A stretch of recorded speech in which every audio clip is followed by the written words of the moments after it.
Hello बच्चों, 3.3 के हमने सारे विलोपन और प्रतिस्थापन विधि हम किए थे या और हम चौथा क्वेश्चन करने जा रहे हैं। 3 क्वेश्चन हम कर चुके हैं। आप प्ले लिस्ट में जाइए और 3 क्वेश्चन विलोपन विधि से कैसे सॉल्व किए हैं और कैसे किए हैं वो सब उसी में मिल जाएगा, उसी वीडियो में। तो आइए इसको हम करते हैं कि इसमें क्या है कि अभी हम समीकरण 1 और समीकरण 2 हम नहीं बना सकते, क्योंकि इसमें इसको हम सबसे पहले रैखिक समीकरण बनाएंगे। जैसे मान लीजिए है तो रैखिक समीकरण ही, लेकिन इसे व्यवस्थित करना पड़ेगा। ये बटे में नहीं होने चाहिए और इसको इस तरह होने चाहिए जैसे पहला और दूसरा क्वेश्चन 3y बराबर एग्जाम्पल है 2। इस रूप का जब तक नहीं होगा तब तक हम आगे सॉल्व नहीं कर सकते। तो इसीलिए इसको हम क्या करेंगे, इसको हम सबसे पहले व्यवस्थित करेंगे। और कैसे व्यवस्थित करना है आइए देखते हैं कि यहाँ लिखना पड़ेगा व्यवस्थित करने पर, व्यवस्थित करने पर, व्यवस्थित करने पर। तो इसको पुनः लिख देते हैं x/2 प्लस 2y/3 बराबर क्या है -1। अब इसे 3 दूनी 6, इसको हम क्या करेंगे बच्चों, एलसीएम लेंगे। बटे यहाँ 2 है, यहाँ बटे 3 है, तो 3 दूनी 6, तो यहाँ 6 ले लिया। अब इस 2 का 6 में क्या करना है, भाग करना।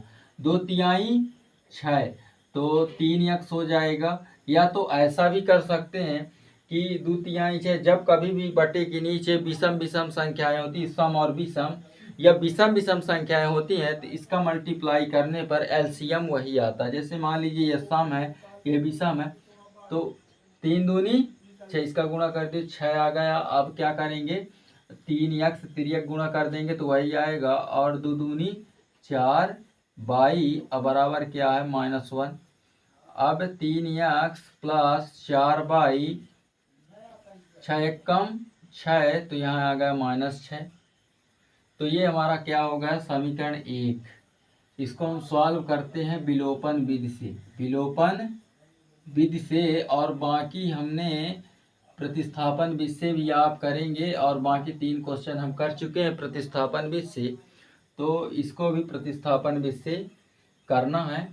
और समीकरण 1 बना दिया। पुनः यहाँ लिखना है पुनः, या फिर से लिख सकते हैं यहाँ x माइनस y/3 बराबर क्या है 3। इसको व्यवस्थित करना है, व्यवस्थित करने पर, व्यवस्थित करने पर, व्यवस्थित करने पर। तो मान लीजिए x माइनस y/3 बराबर क्या है 3।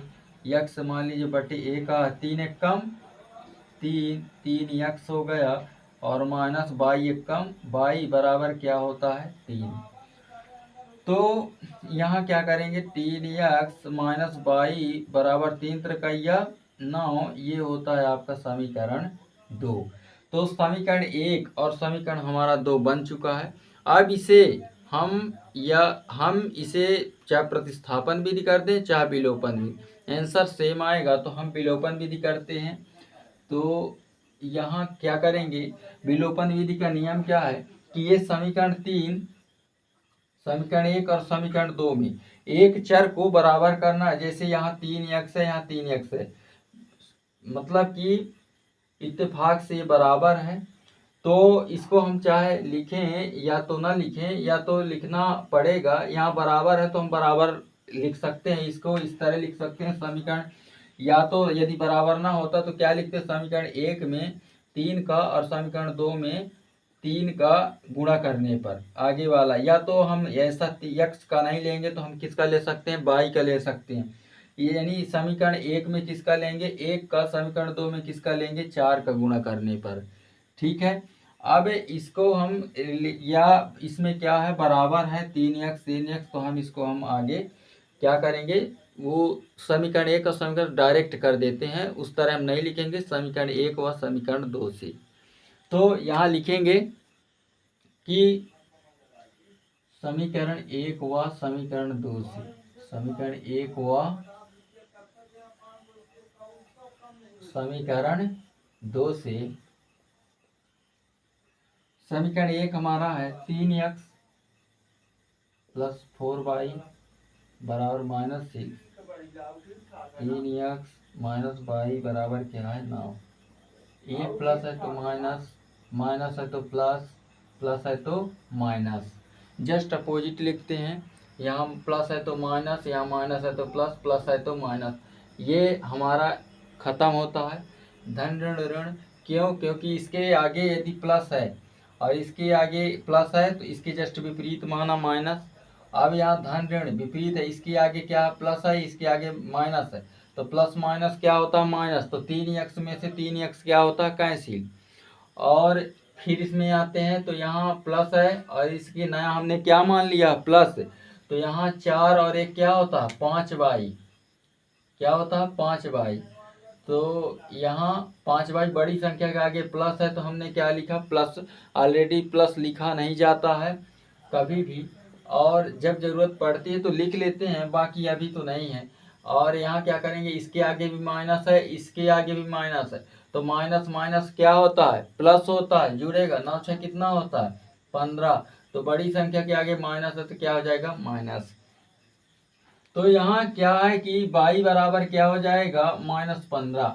यहाँ 5 किस इसके रिस्पेक्ट में किस रिस्पेक्ट में है, गुणे की फॉर्म में है, तो गुणे में है तो क्या उस पर जाएगा, तो क्या हो जाएगा बराबर के उस पर जाएगा तो क्या हो जाएगा, गुणे में है तो भाग में हो जाएगा। और यदि प्लस में होता, यदि प्लस में होता तो क्या होता माइनस में, तो अभी तो गुणे में है तो गुणे में है तो क्या हो जाएगा भाग में, 5 तिहाई 15, y बराबर क्या होगा -3।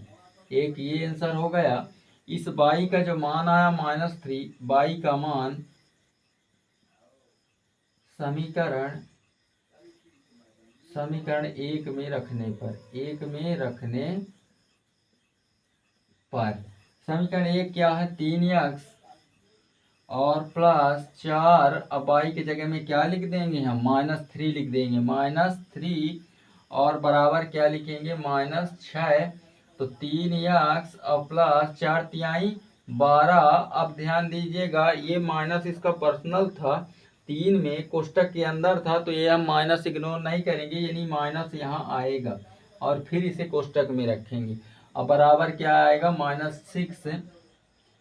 अब यहाँ एक ही चिन्ह आएगा, प्लस माइनस क्या होता है माइनस, तो यहाँ फिर से 3x माइनस 12 बराबर क्या है -6, तो 3x बराबर क्या होगा -6, ये माइनस में है इस पार जाएगा तो क्या हो जाएगा प्लस में, बराबर के उस पार प्लस में है तो माइनस में, माइनस में है तो प्लस में संख्या हो जाती है। तो 12 में 6 गए कितना होता है 6, बड़ी संख्या को प्लस है तो प्लस में आई, 3x बराबर, तो x बराबर कितना आ गया 6/3, 3 दूनी 6। हमारा आंसर आ चुका है x बराबर 2, y बराबर -3। तो इस तरह इन क्वेश्चनों को सॉल्व करना है, विलोपन विधि से किया, आप प्रतिस्थापन विधि से सॉल्व कर सकते हैं, x का मान और y का मान वही आना। आइए देखते हैं अगला क्वेश्चन, जो दो का पहले के 4 ठो हमने समाप्त किया 4, अब हम दूसरा का पहला क्वेश्चन करने वाले हैं, तो आइए करते हैं। दूसरा का पहला क्वेश्चन हम करने वाले हैं। तो इसमें क्या है कि यदि हम अंश में एक जोड़ दें तथा हर में से एक घटा दें तो भिन्न एक में बदल जाती है, यदि हर में एक जोड़ दें तो 1/2 हो जाती है, वह भिन्न ज्ञात करिए। तो इसमें क्या है कि पहले उसमें समीकरण एक समीकरण डायरेक्ट दे रखा था, इसमें शब्दों में दे रखा है, तो इसको हम सबसे पहले क्या करेंगे, पहले हम समीकरण 1 और समीकरण 2 बनाएंगे। शब्दों जो शब्द लिखा है उसको हम क्या करेंगे, उसे हम समीकरण 1 बनाएंगे और समीकरण 2। तो आइए करते हैं सॉल्व। तो इसको क्या करना है कि यहाँ लिख देते हैं हल, और इन वाले क्वेश्चनों में जितने भर शब्दों में क्वेश्चन है तो इनको हम मान कर करते हैं। जैसे मान लें यक्स और बाई, पहली संख्या यक्स और दूसरी संख्या क्या मान सकते हैं हम बाई। जैसे हम पिछली वीडियो में प्रतिस्थापन विधि को हमने सॉल्व किया है तो उसको हम देख सकते हैं। तो इसमें क्या करना है कि माना भिन्न में आप ही लोग बताइए, भिन्न हमें ज्ञात करने, भिन्न में क्या होता है। मान लीजिए भिन्न है P/Q, तो भिन्न में क्या है भिन्न में एक अंश होता है और एक क्या होता है, हर होता है। एक भिन्न में क्या होता है, अंश होता है और क्या होता है, हर होता है। तो इसमें क्या है कि हमें भिन्न ही ज्ञात करनी है।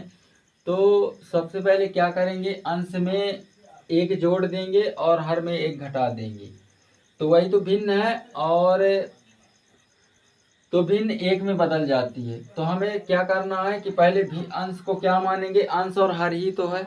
तो अंश में क्या मानेंगे, अंश को x मानेंगे और हर को क्या मानेंगे, y मानेंगे। ठीक है, तो अंश को क्या मानेंगे, सबसे पहले हर x मानेंगे और हर को क्या मानेंगे, y, क्योंकि भिन्न में क्या होता, अंश और हर ही तो होता। तो माना भिन्न में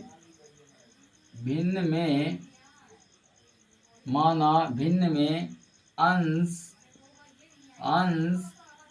x तथा हर y है, तब प्रथम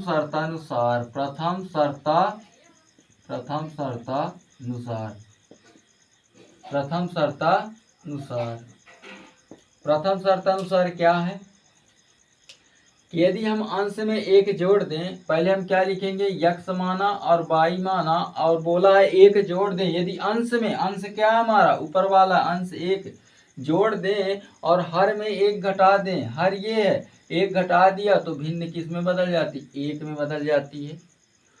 अब इसको क्या है कि मान लीजिए बटे एक कर दे तो कोई इसके एक एक कम एक है, तो इसका हम क्या करेंगे, तिर्यक गुणा करेंगे।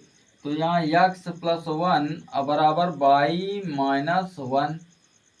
ठीक है, अब यहाँ ये प्लस में है 1, तो ABCD जो होती है, ABCD जो ए से अल्फ़ाबेट होते हैं एक साथ रहते हैं, चर चर एक साथ, अचर अचर एक साथ, संख्या एक साथ, और ABCD जो अल्फ़ाबेट में रहते हैं, जो माने हैं वो एक साइड रहते हैं। तो यहाँ x और ये प्लस में है तो इस इधर आ गए तो -y बराबर -1 है, +1 है तो क्या हो जाएगा, -1 हो गया, -1 हो गया। और x - y बराबर क्या होगा, माइनस माइनस क्या होता है, प्लस, तो हो गया -2। समीकरण क्या होता है हमारा, 1 बन गया। इसी तरह हम द्वितीय शर्तानुसार लिख के हम समीकरण क्या बना लेंगे, 2 बना लेंगे। द्वितीय शर्तानुसार बोला है कि यदि हर में लिखा, यदि हर में एक जोड़ दें, पहले हम क्या बना लेंगे, x y। यदि हर में, अंश के लिए कुछ नहीं बोला, हर के लिए बोला है x, यदि हर में एक जोड़ दें तो भिन्न क्या हो जाती, 1/2 हो जाती है। तो इसमें कुछ नहीं बोला है तो दो इसमें तिर्यक गुणा कर देते हैं, इसमें हो जाएगा 2x और बराबर इसका हो जाएगा 1 का मल्टीप्लाई करेंगे तो वही हमें संख्या मिल जाएगी। ठीक है, अब इसको क्या करना, बाई प्लस में है तो इधर आके माइनस में आएगा, 2x माइनस क्या हो गया, बाई, और बराबर क्या हो गया, 1। ये समीकरण हमारा क्या हो गया, 2। अब समीकरण 1 और समीकरण 2 बन चुका है, तो इसको हम क्या किस बीच से करेंगे, विलोपन बीच से करेंगे। अब देख लेते हैं कि क्या इसमें एक सेम है, कोई भी सेम हो। यहाँ ये सेम है, माइनस माइनस, तो हम इसको और सरल कर सकते हैं। ये नहीं लिखना पड़ेगा कि समीकरण 1 व समीकरण 2 से, ऐसा भी कर सकते हैं और ऐसा भी कर सकते हैं कि समीकरण 1 में, ये जो समीकरण 1 है उसमें 1 है, इसमें 1 है, समीकरण 1 में 2 का और समीकरण 2 में 1 का मल्टीप्लाई करने पर, ये भी लिख सकते हैं। तो इसी से करते हैं यक्स को मान के कि समीकरण 1 में लिखना पड़ेगा, समीकरण 1 में 2 का, तथा समीकरण 2 में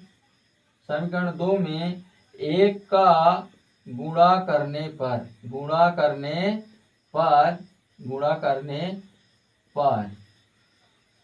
तो समीकरण 1 लिख देते हैं, समीकरण 1 क्या है, x - y बराबर क्या है, -2। ये पूरे में समीकरण 1 में 2 का मल्टीप्लाई कर देंगे, यहाँ भी 2 का मल्टीप्लाई कर देंगे।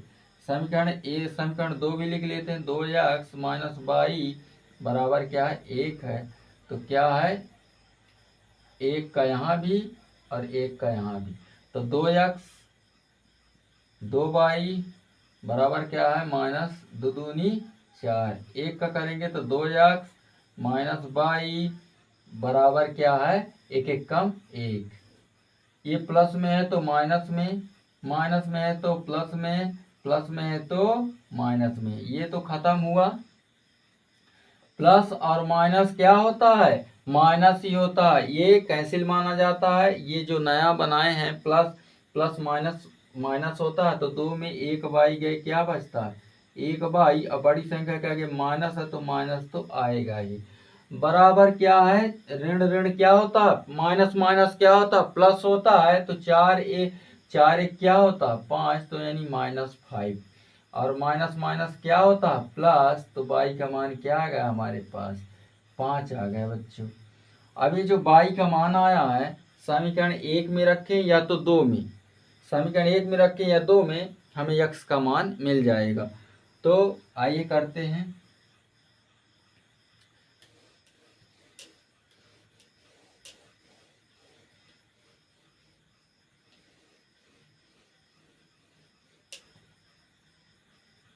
ये बाई का मान समीकरण 1 में रखने पर, 1 में रखने पर,